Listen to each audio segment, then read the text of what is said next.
Welcome to TCN Talks. The goal of our podcast is to provide concise and relevant information for busy hospice and palliative care leaders and staff. We understand your busy schedules and believe that brevity signals respect. And now, here's our host, Chris Como. Hello, and welcome to TCN Talks. Our guest today is Mark Cohen. Mark has been a guest throughout this year. In fact, he's going to just become a staple of the show now. And so, Mark, before we jump into our top news stories for the month of December, this is our first show together in 2024. I stumbled into something I want to be a tradition now, and I just happened to do it the last night of our family dinner together before I launched back into work, and then I started doing it with our team. And I would ask them, hey, what's the highlight of your holiday? You know, we're holidays in the rearview mirror, we're jumping into work again. And I started asking that question, and people's stories were fascinating. So I wanted to give you an opportunity. What was the highlight of your holiday? Highlight of our holiday is something that we've done frequently in the last decade or so. My wife and I spend a lot of time in Montreal, and we usually go up actually before the Christmas holiday. And for about the last dozen years or so, the Montreal Museum of Fine Arts, which has a small venue performing arts space as part of the museum, they've been presenting a Montreal-based jazz pianist, somebody very much in the tradition of other Montreal jazz pianists from previous generations, Oliver Jones and Oscar Peterson. His name is Tory Butler. He's actually a native of New Jersey. And Tory, for these last dozen years, has been doing an interpretation of Vince Guaraldi's Charlie Brown Christmas album. Just Tory and a trio, just as Vince Guaraldi recorded it. And it's truly a magical evening. It's a short concert. It's, a 40-minute or so album, 35-minute album. But it's really a highlight of people's holiday, I think, in Montreal, and you see, all generations. You see aging boomers who grew up with the Charlie Brown Christmas. You see them with their grandchildren and great-grandchildren. It's really a fun night, and Tory Butler is an incredible jazz pianist. For anybody out there who loves jazz, he's got 2 albums out. That's awesome, Mark. Well, that reminds me, if you ask me, the one of my traditions, I, of course, grew up in South Louisiana, so I read our kids the Cajun Christmas, even though they're all teenagers and into their 20s now. But then actually what I did on the back end of reading the Cajun Christmas on Christmas Eve is I actually played the scene when Linus gets up on the stage in the Charlie Brown Christmas. And kind of that was my way of kind of making Christmas deeper. But then, of course, the Cajun Christmas is a little bit light. So that was kind of a fun thing to do with my family. So when I like literally hear the music in my head when you were describing your highlight. Well, Mark, I want to move your master's class to the end today. So why don't we go first into what were your top 10-ish articles? By the way, what was kind of your sense? Was the volume a little bit higher, slower? Well, it was a short month. With notable exceptions, the coverage was mostly predictable. In terms of number of clips that ran, it was down because a lot of news sources shut down for a week to 2 weeks at the end of the year. So there's just that much less volume on the radar screen. So, for example, my number one category, as always, was long-term care, assisted living, and senior living. But instead of 70 articles or so like we had in November and October, we had 46 articles in December. M&A news, even though the experts say that M&A has slowed down in 2023, M&A news was in second place with 42 articles. Labor and employment news was third at 41 articles, followed by fundraising and development news with 40 articles, then a little bit of a dip, hospice provider news at 34 articles in Hospice News Today. Last month, grief and bereavement news, 32, hospice, general hospice news, 27 articles, end of life care in 8th place with 26 articles, hospital news in 9th place with 23 articles, then a tie for 10th place with 22 articles between physician assisted suicide / medical aid in dying and home health and private duty and related news. So no real surprises. the increase in fundraising and grief and bereavement news is something you would certainly expect to see in December, given the activities of a lot of hospice providers. So as I said, as per usual, nursing home assisted living coverage was in the top spot with 46 articles. And again, they were mostly negative. The most significant coverage was a lengthy investigation by the Washington Post that looked at the failures of assisted living providers and nursing homes to prevent their residents with dementia from wandering.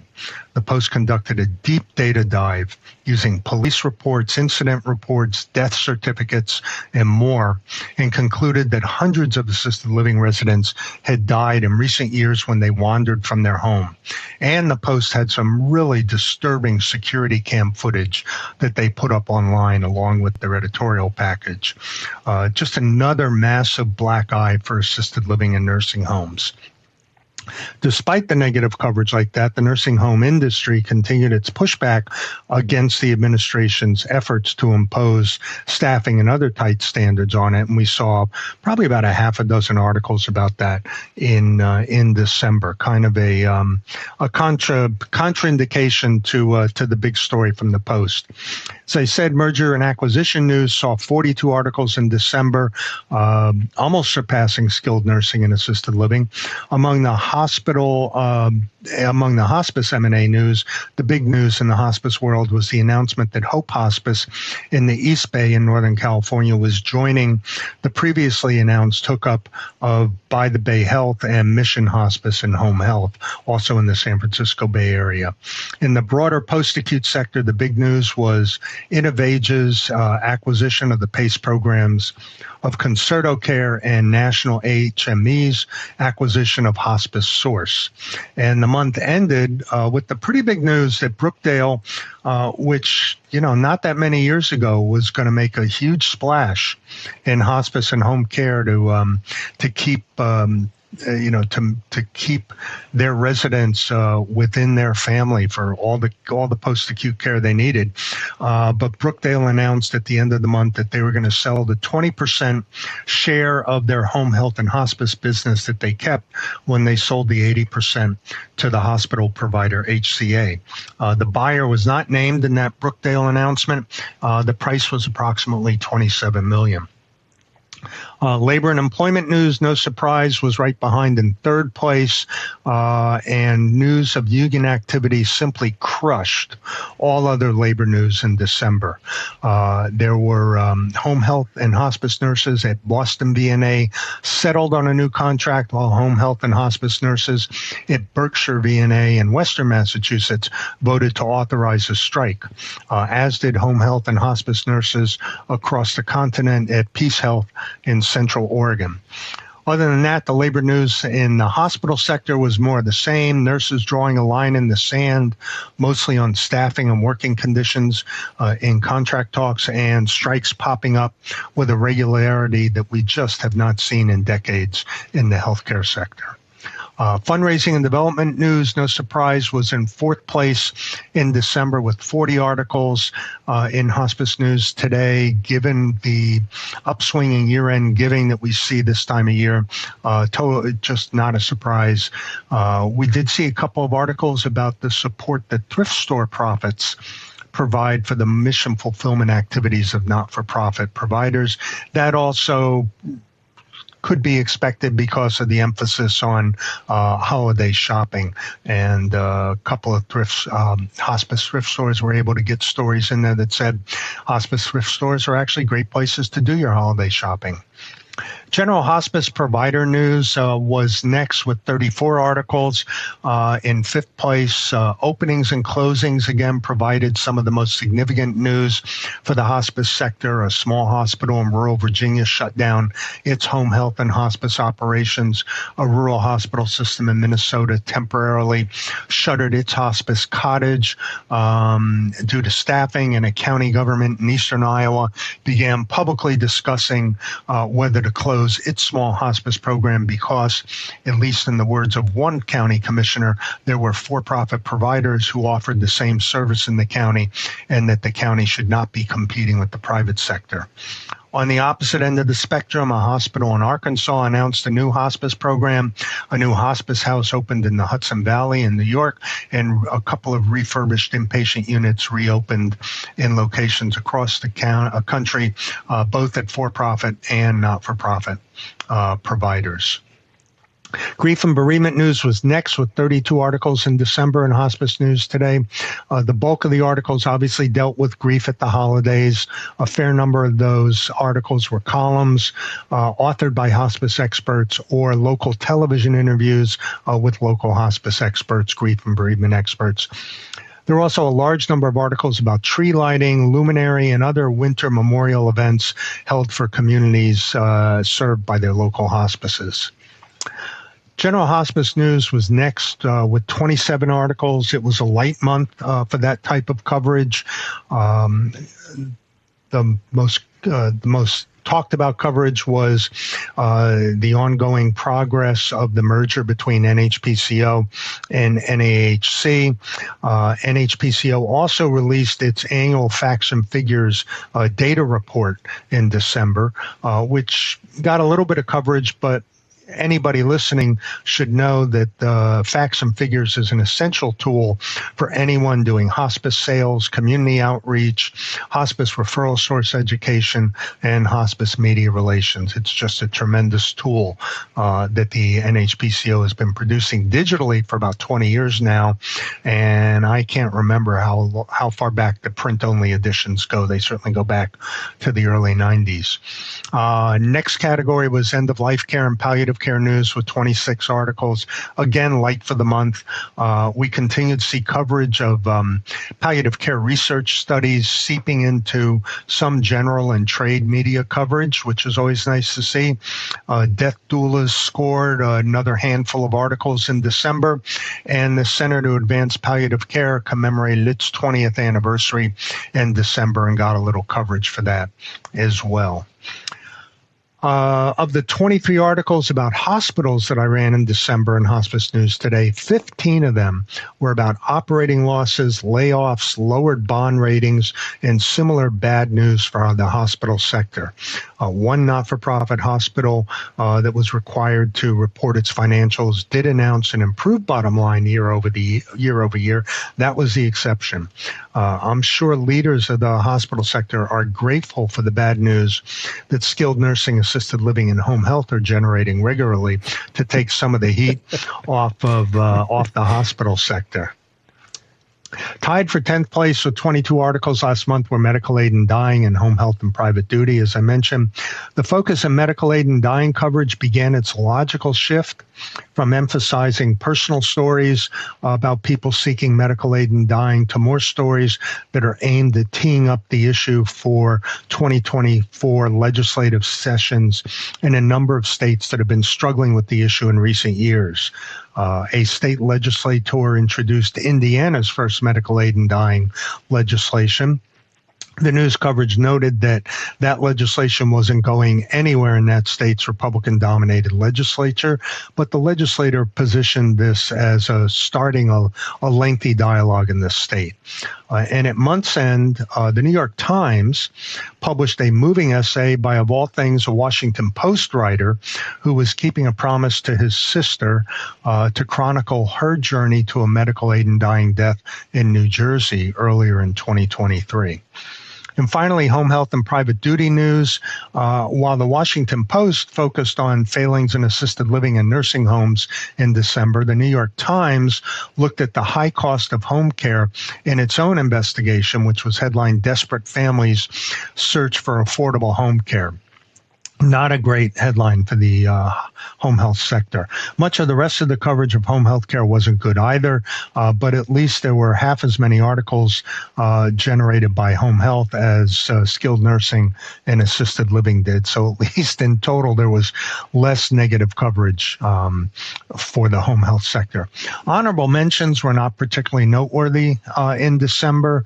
The 5 categories that I would list are physician and nursing news with 17 articles, with the nursing shortage, problems and solutions dominating the coverage. Medical marijuana news had 13 articles, with ongoing implementation problems and hassles in Republican states that really don't want it, but the voters passed it, dominating the coverage. Then there was news about for-profit providers, 13 articles, volunteer news with 11 articles, and wish and dream fulfillment stories with 11 articles. Just also worth mentioning, there were 3 other categories that didn't quite get that many hits, but I think are worth mentioning. Dementia care in the hospice sector continued to see a reasonable amount of coverage, 8 articles total in December. Private equity in healthcare, not just hospice, but in healthcare, took some big hits in December with headlines like these: private equity, the metastasizing disease threatening healthcare. Senators probe private equity hospital deals following CBS News investigation. And serious medical errors rose after private equity firms bought hospitals.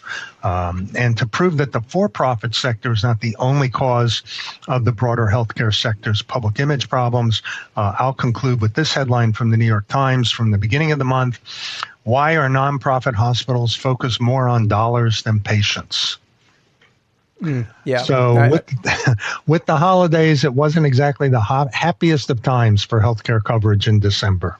We got off in the hospice sector relatively pain-free. You know, it's interesting listening to that, Mark, and I think of the podcast that I did with Carol Fisher and Bill Keene about a study that MPHI had, and a pearl that jumped out at me is that the reputation of healthcare has turned. Like you know, especially with your interesting purview, looking through the rearview mirror of your career. I mean, generally compared to like lawyers and other industries or professions, healthcare has always been pretty good. Unfortunately, you know, COVID really did polarize our country, but it also tainted healthcare out of that. And which is why I think it's so alarming in what you're just saying. We may sit there as hospice people and go, well, you know, glad I'm not nursing home, but yet it kind of paints the broad healthcare spectrum. And I know when I first came into hospice in the mid 90s, a bit of a mantra was, hey, the customer needs to understand we are part of healthcare. And you know how hard that has been of, hey, look at hospice. It is part of the establishment of healthcare. So you work your ass off of painting yourself in light. And then all of a sudden the game has changed because healthcare is not looked at overall positively. And then you have this barrage of articles in these certain segments that are going more negative. So I don't know if you have a comment to that, but I find that alarming from that perspective. I think so. You know, for the longest time, we separated ourselves from the healthcare sector, but with the flip in ownership and the rise in the number of providers, so that hospice is now dominated by for-profit providers, we don't have that insulation anymore, if you will. So we do get tainted by that. Well, thank you, Mark. That's the last time we'll do that quantitative analysis the way you did it. We'll talk about that a little bit towards the end of the podcast. So I'll do my perspective now, and I actually want to pause as I go through my sections. What I love about what we've done now, especially a full year of this together, is I'm starting to see a taxonomy, a framework of common themes as a C-suite leader. And it's so interesting. I did not think about the correlation until the holidays. I always take a lot of time to reflect. There's a totally different project I've been working on. We have this fascinating framework that we do a 360 external environmental scan to then inform a strategic plan. Because if you're going to do a strategic plan, right, you want to know what you're actually going to encounter on the journey.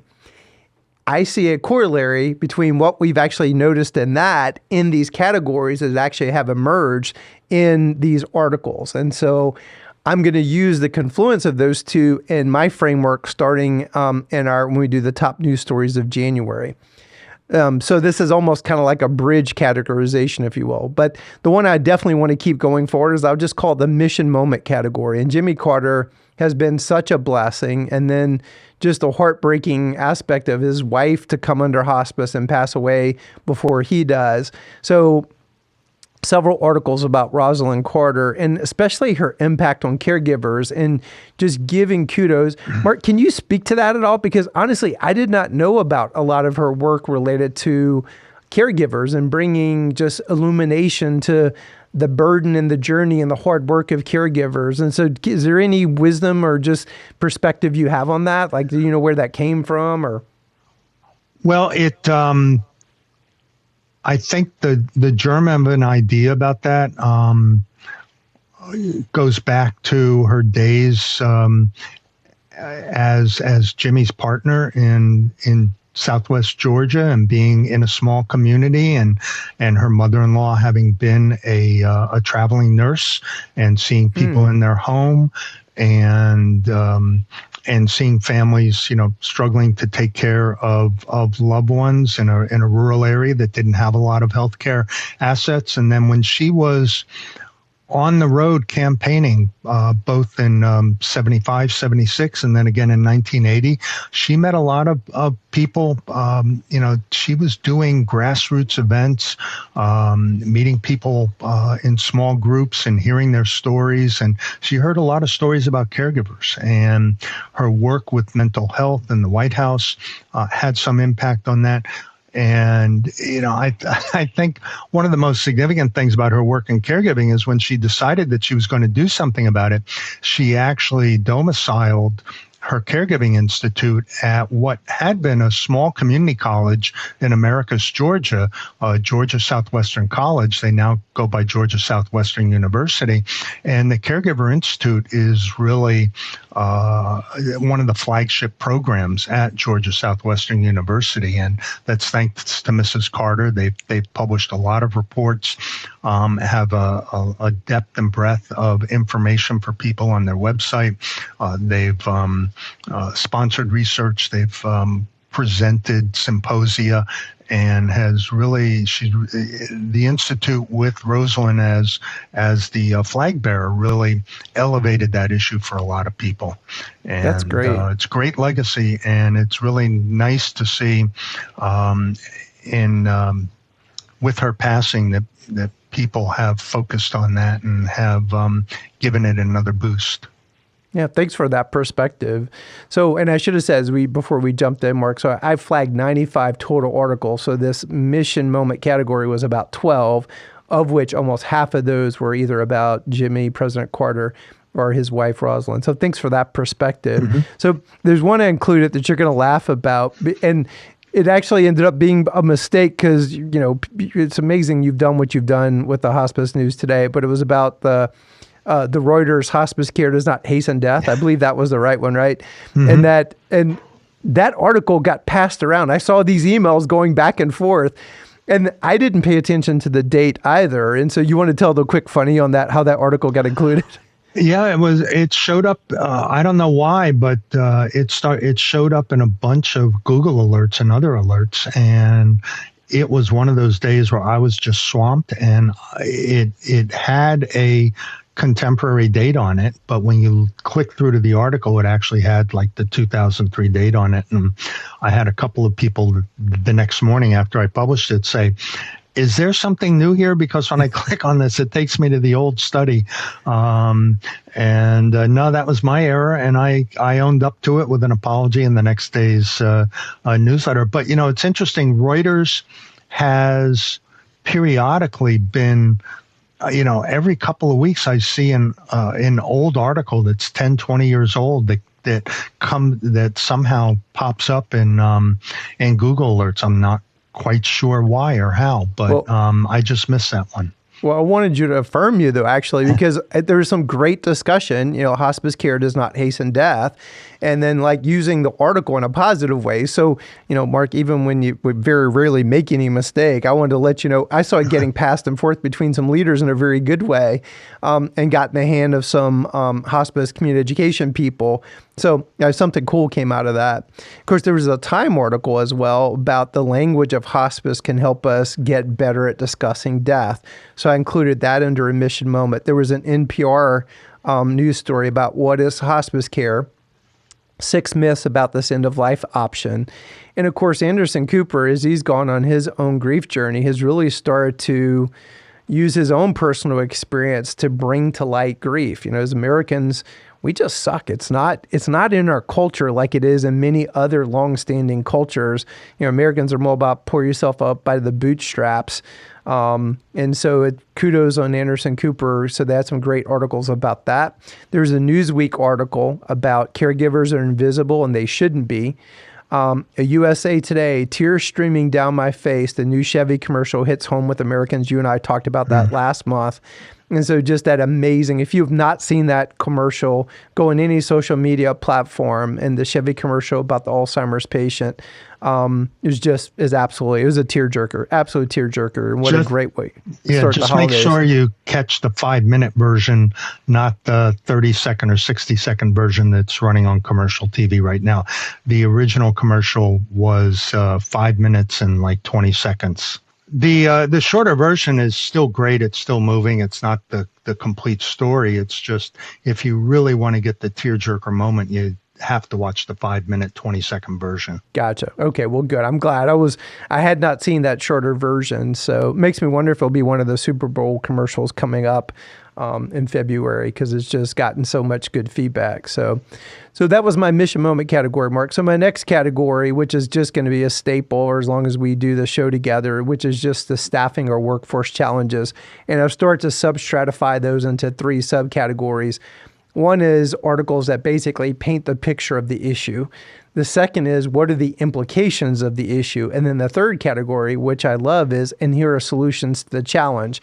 And the great thing that I can see in the rearview mirror as we look back over all of 2023 is that number of articles that are going towards solutions are actually getting greater by the month. So that to me is a positive sign.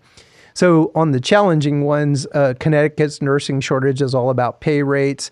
Home health providers are squeezing turnips, competing for clinical staff, which to me is what's going to happen throughout all of healthcare as the baby boomer silver tsunami continues to hit. Next one, a modern healthcare article, healthcare organizations hiring, retaining more employees. And then the next one is a New York Times, why doctors and pharmacists are in revolt. And then a home healthcare news, California officially raises the minimum wage for home healthcare workers. So now we're kind of getting into the implications. A McKnight's article, greener nurses enter field as workforce demands continue to spike. Of course, a concerning article about where I live in Western North Carolina.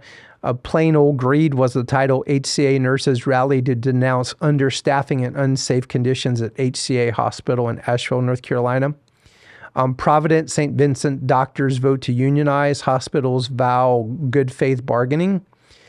Senior living, new bill would overhaul nation's workforce training and development system. So to me, an implication is we got to start to do something at a national level. One out of Florida, Tampa Bay Times, a nursing reboot. Jobs are on the rise in Florida in the nursing sector. Beck's article, hospital review Ascension nurses begin strikes. Again, I've never seen the number of strikes, and I think that's an implication as you're getting the scarce resource of staff, and the need is getting broader and broader. That's creating a lot of striking and unionization. Washington Post, a broken immigration system keeps workers out of jobs in the U.S. that the U.S. needs to fill. And then now going into the solution articles, creative role development, organizational culture are the keys to battling 2024 staffing headwinds. Wholeheartedly agree with that. Hospice clinician wages are rising at a slower rate and turnover is falling.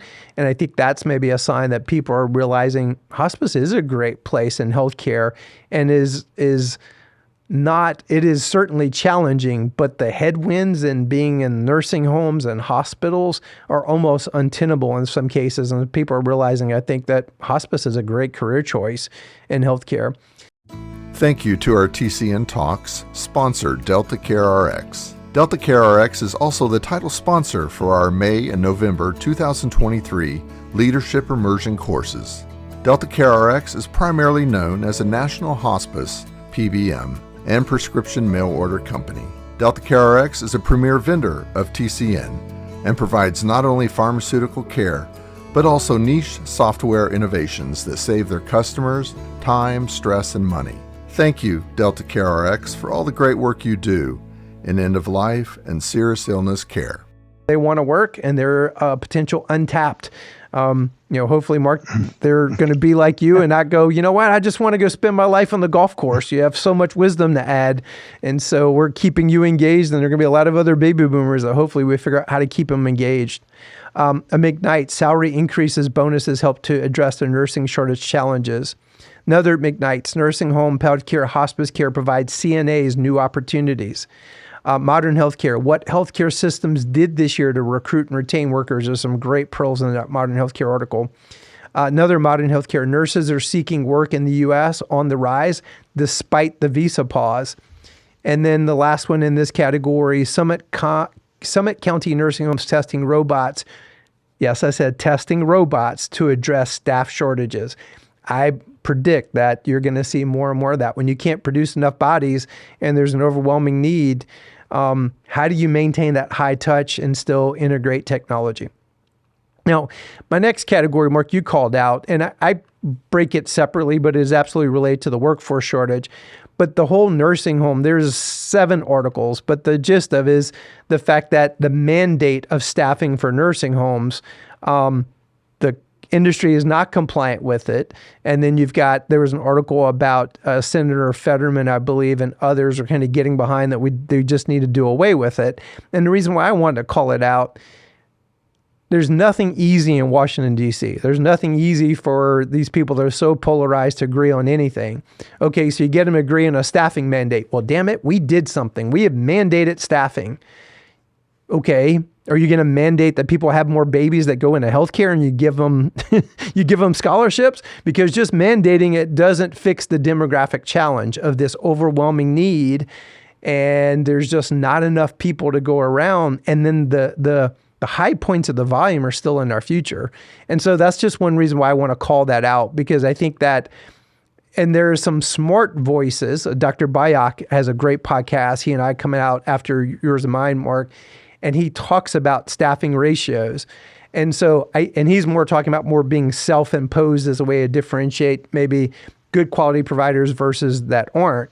But just kind of mandating from on high is not a panacea. I don't know if you have a comment about that, but that's one reason why I kind of segment those articles each month. Well, the interesting juxtaposition here is the Washington Post article you mentioned in the previous segment about the modern healthcare article about the problems with the visa system, that the administration has been proposing solutions and the Republican House members are too busy going to the border in Texas and doing media events as opposed to passing any immigration legislation that would give the Biden administration a win. So you have hospitals that are spending money to recruit nurses overseas and waiting 2, 3, 4 years to have those nurses actually show up. Because the visa system is broken and Congress will not give the administration the tools to fix. The Republicans in the Congress will not give the Democratic administration the tools to fix it. And when the Republicans had all 3 branches of government, Senate, House, all 3 legislative and administrative, the White House, the Senate, and the House, they didn't do anything about it from 2017 to 2019. And that's the unfortunate thing. I mean, I've been in hospitals. I've seen, just waves of nurses from the Philippines, from the Caribbean, from Europe, from Ireland. And, America's a great place for skilled nurses to come practice. Sometimes they stay here for a long time. Sometimes, we saw in Miami, nurses would come, work their butts off for 7 years, save a ton of money, and go home to the islands and live like queens. Based on what they'd saved. And they would encourage their friends to come. So, the immigration it's going to have to thing, be part of the solution. Yeah. And only one political party wants to address that solution at this point. Well, I always try to stay apolitical. One of my first mentors who hired me.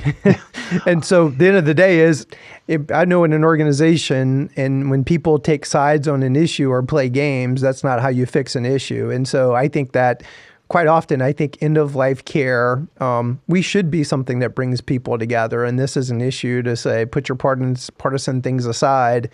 this is a solution that makes sense. So what's the devil's in the details here that we need to work through, because it's going to have to be part of the solution, because we can't put robots by the bedside. Well, that's all you're going to be left with in certain segments of healthcare, maybe nursing facilities, et cetera, because there just won't be enough people. Thank you for commentary on that one. So going into my next category is on implications on reimbursement is what I'll call this category, especially going forward into 2024. So fraud and abuse healthcare, government expects to recover more than $3 billion from healthcare fraud. So that just tells you there are going to be more audits, et cetera. Home Care Daily, hospice 36-month rule workaround, not worth the risk, financial experts warn. So the 36-month rule is going to be interesting to see what happens with mergers, acquisitions, and things like that in the home health and hospice segment. And then Bill Dombey article, history repeating itself on hospice program integrity, and him talking about what they saw on the home health side. And then hospice news, how the hospice care index can help shape an operator's future. So I include all those because all those have implications on future reimbursement. My next category is a fun category and probably had more articles this month. I'll call it kind of demographic, future trends, emerging trends that you need to be aware of as a C-suite leader.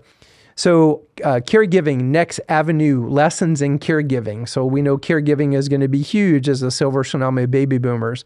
Public News Service survey finds rampant discrimination in healthcare. So you think about our healthcare challenge. And if that's a perception out there about rampant discrimination in healthcare. Here's an interesting one. Funerals are more expensive than last year. And you see a lot of interesting, what I'll call maybe innovation coming to the whole funeral industry, probably because of that. Racial and ethnic disparities seen in the use of hospice. That's nothing new, but that's something that we're going to have to get better at going forward in the future, and it still continues to be a trend. Home health news.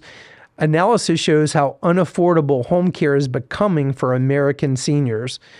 Joan Tino did a fascinating presentation about that at an MPHI meeting I was at last year about, there's only a smaller percentage of baby boomers that have amazing wealth, and the middle and what the middle is going to have to do about housing is a really concerning trend. Mark, this is one you continue to bring to my just awareness. Kansas unrivaled rural hospital crisis, 58% at risk of closing, 58%. 82% lost money on patient care. That's a pretty alarming trend. Proportion of home care users declines, NHPCO report finds.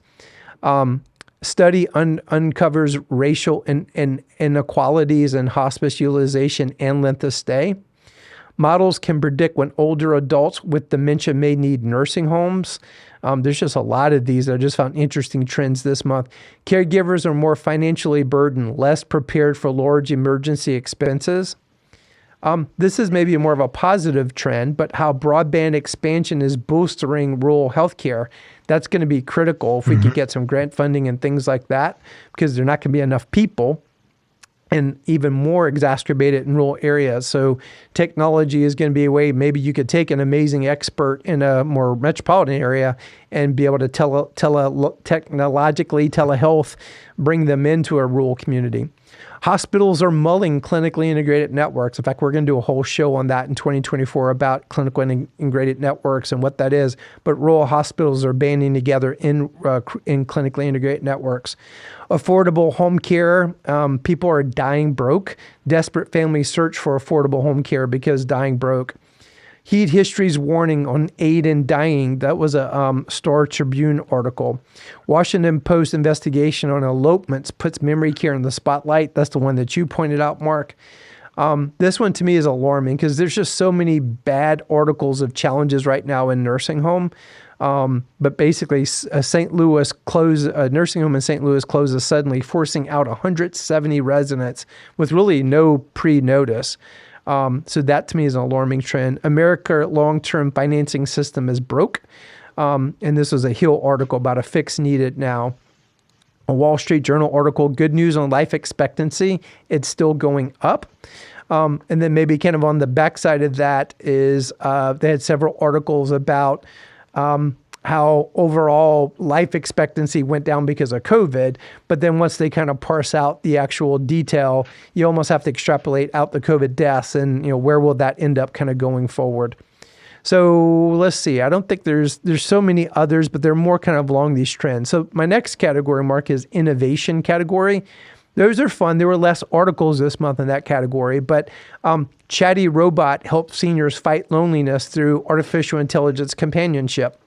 And I think we're going to see more of that. Best Buy Modern Healthcare. So Best Buy to expand healthcare offerings with new partner. CVS McKnight's article. CVS to start rebranding its healthcare services segment this year. The Victory in Home Care. House passes the Elizabeth Dole Home Care Act. And there's some interesting things in there that could actually fuel future innovation in the home. Which article in Modern Healthcare, now is the time for a hospital at home. So I think the storyline under these innovations is we're going to see more and more healthcare in the home. There's no doubt about that. That is the future. And if there's any positive that came out of COVID, it's that.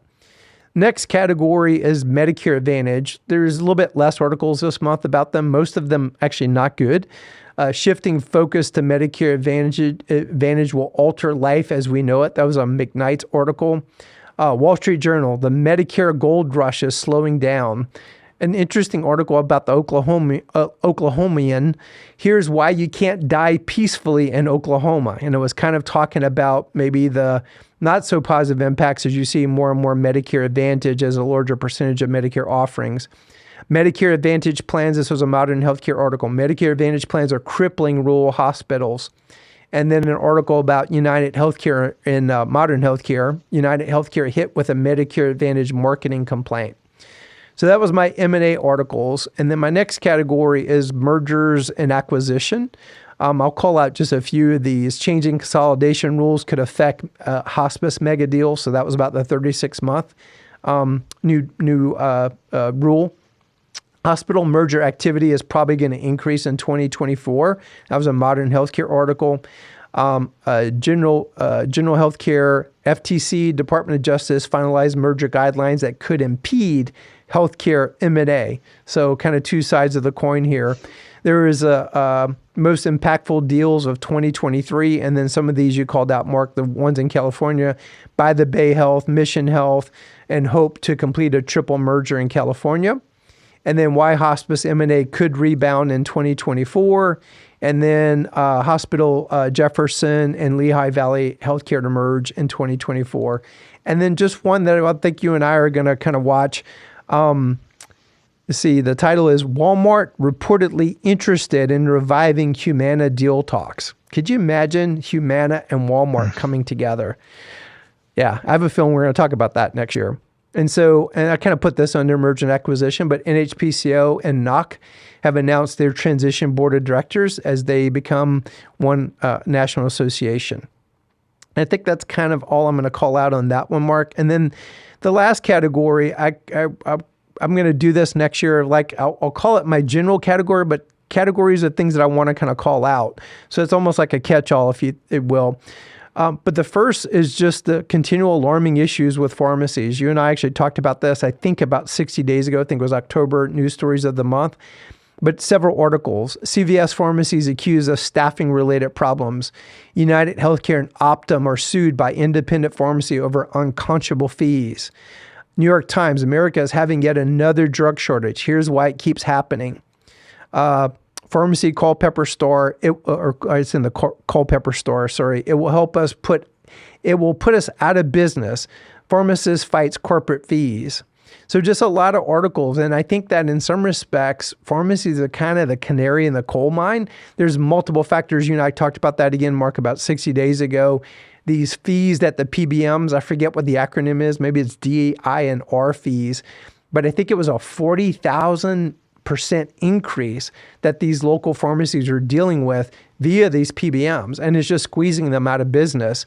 You could say it's the corollary is maybe the Medicare Advantage carve-in for a lot of the rest of us in healthcare, certainly in the hospice and palliative care segment. So I just want to call that out.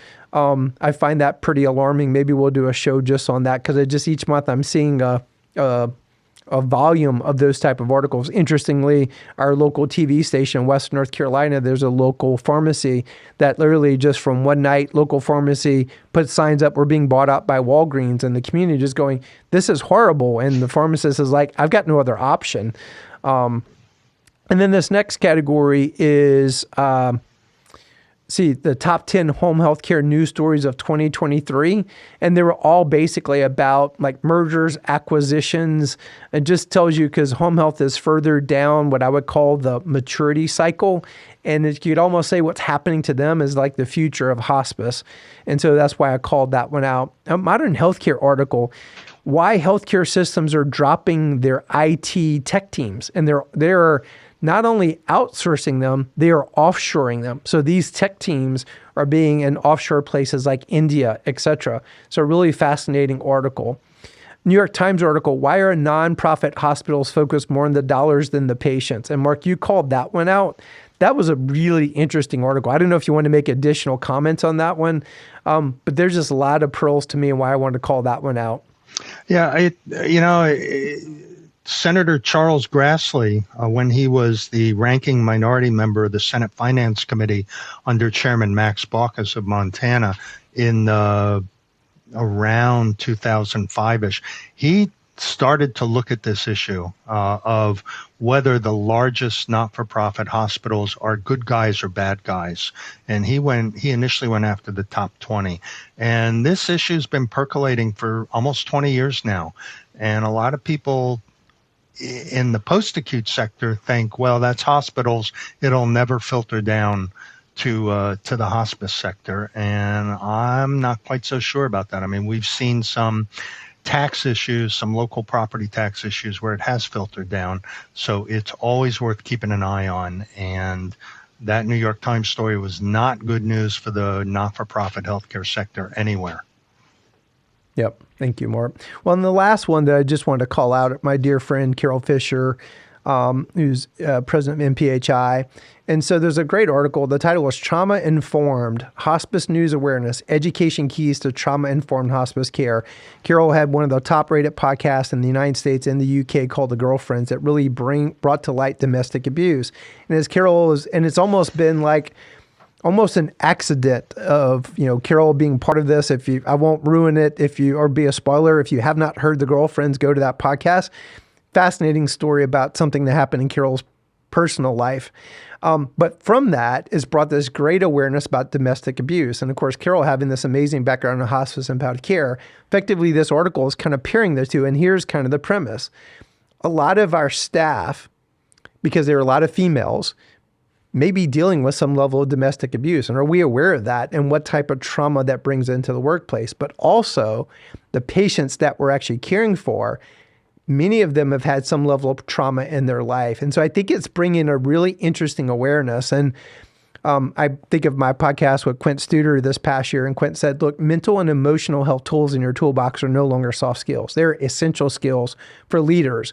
So for us to be aware of my staff have gone through something, how's that impacting how they show up and how they navigate their life, but also the patients and families we serve. So I think that article is an interesting beachhead that may create a really good and positive outcome as far as our workforce, as well as for the patients and families that we serve. So I just want to call that one out. So, man, that was a lot to talk about this month, Mark. And so this is the last time. So Mark, just real quick, just tell our listeners, you have now transitioned Hospice News Today to Hospice and Palliative Care Today newsletter with Court and his team. Just maybe a quick summary on that. And that I'll kind of give our listeners a preview of how you and I are going to do this show going forward for 2024. Okay.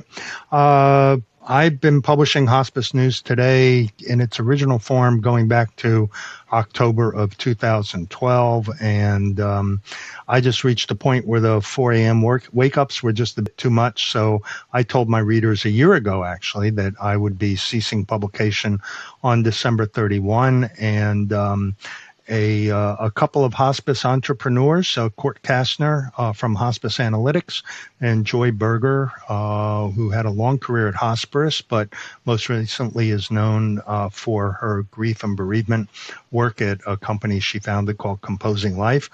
They stepped forward to continue publishing a daily hospice news briefing. They call it Hospice and Palliative Care Today.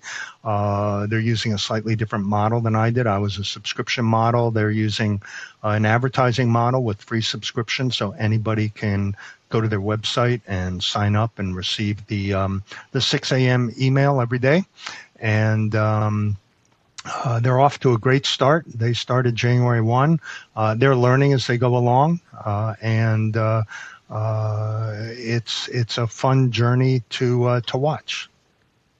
That's great, Mark. And first off, I gave you kudos last time, but I'll give you kudos again. I mean, the service, first off, the personal sacrifice. I mean, how many people will wake up that early to create this amazing executive brief to hospice leaders that this is news you need to be aware of? And then I got the idea last Christmas, well, let's at least make sure that if they're not paying attention, at least they have one venue to say, these are the ones you damn well should not have missed. Mm-hmm. So you could make sure you've got the intel to do your job. But just a personal sacrifice, the amazing expertise, years of experience that you've brought, I just want to personally thank you again. Thank you. I remember when you told me, like, hey, I'm giving you a heads up. I'm going to be putting this out that I'm going to be retiring a year from now. I'm like, no! But I love, and it's all ended up great. I love the direction that Court and Joy are taking it. We got to play a small part in that. And so I think there's some great stuff. So you and I next year you're not going to have to be waking up, and we're going to do a little bit less of the quantity, although the cool way that Court's doing it, we may have some interesting stats that we could bring to the table. But one thing, Mark, I'd like us to bring, one of the things I was listening to as I was starting my holiday vacation, everyone, the different talking heads, different podcasts. Well, here's my predictions for next year. I'd love for you and I to do, here's the top trends that we think we're going to see in next year. And I think that'll give you and I an interesting almost categorization for then the ones that we'll discuss throughout the month of, hey, here's the top news stories still that we hope you didn't miss. So you and I will be prepared for that, and that'll be a little bit of a teaser for what we'll be releasing in the top of February. So, Mark, I wanted to end with your master class this time. And, man, you had a really cool, in your very last hospice news today, you start to do a little bit of master class. And one that it's actually how I got to know you. I think I was on a call with Delta Care, Drew Maholio, and I think I said hospice industry. And he goes, yeah, buddy, you better not say that in front of Mark Cohen. And first time I asked you, and you did a beautiful job in your hospice news today. So I wanted you to do a master class. Why should people not basically say the hospice industry? Yeah, well, thank you for that, Chris. It's one of the issues that's been on my radar screen since I first joined the hospice community in 1996. Lots of people, both in the for-profit world, the not-for-profit world, the public policy arena, the media, use the term, and they probably do that without giving it a second thought. But to me, referring to hospice as an industry runs counter to the positive image the hospice community has sought to build and nurture over close to 50 years. My passion on this issue stems from my days doing hospital public relations and communications in the early and the mid-1990s. It reflects the results of a national 3-year survey research project that was conducted by the American Hospital Association. The results of that 33-state project told hospital leaders that the little square blue sign with the white H on highways all across America was a powerful symbol, actually, that spoke of the care and compassion consumers saw in their local hospital. The survey results also said that the most trusted person in healthcare was a nurse, not a doctor. That was the first time that had come up in survey research. Subsequent surveys by people like Gallup have confirmed that. The research said that at a time when hospitals were running pell-mell to rebrand themselves as systems, consumers were telling survey researchers that they absolutely, positively did not want to receive care from a healthcare system. As a result of results like these, the American Hospital Association concluded from this 3-year project that it was just plain bad, stupid, and counterproductive for hospital leaders to talk about a hospital industry. And the edict went out to every hospital leader and to every hospital communicator to no longer refer to a hospital industry, but to refer to the hospital field or sector. And the irony is that at about the same time, the powers that be in the hospice world stopped talking about a hospice community and the hospice movement, and instead began talking about a hospice industry. And why was that? One theory could be that it was the early incursion of the then relatively small number of for-profit providers into the hospice arena. Perhaps. I think it was more a function of the fact that the leaders of the hospice movement had become weary of being seated at the children's table in Washington when it came time to divvy up the Medicare pie. And some thought that by elevating hospice to the status of an industry, they could grab a seat at the grown-ups table. But regardless of the reasons why people started referring to hospice as an industry, there are a lot of reasons why people in every corner of the hospice community should hate the term hospice industry. Here are 3 reasons. At a time when not-for-profit hospices are desperately trying to differentiate themselves from for-profit hospice competitors, why would a not-for-profit provider want to utilize terminology that is generally associated with the for-profit sector? And at the same time, at a time when for-profit hospices are keen to fuzz the differences between for-profit and not-for-profit hospices, why would a for-profit provider want to utilize terminology that underscores the notion of for-profit hospice care? And a third example, skilled nursing calls itself an industry. And is that the standard to which we want to hold hospice? My opinion, I think not. Finally, I always ask my consulting clients to try this experiment. Imagine you're in a consumer focus group and the moderator asks, what's the first word that comes to mind when you hear the word industry? What do you think the responses will be? Autos, energy, steel, transportation, high tech. If you're in the South, perhaps some will offer textiles or rugs or furniture. If you're on the coast, perhaps some will say fisheries and seafood. If you're in the Midwest and Great Plains, you might hear agriculture, livestock, meat packing. In many areas, such as Asheville, where you are, you'll probably also hear tourism. But hospice, I can't imagine anybody who would sit in that focus group and say hospice when they're asked to think of what's the first word that comes to mind when you hear the word industry.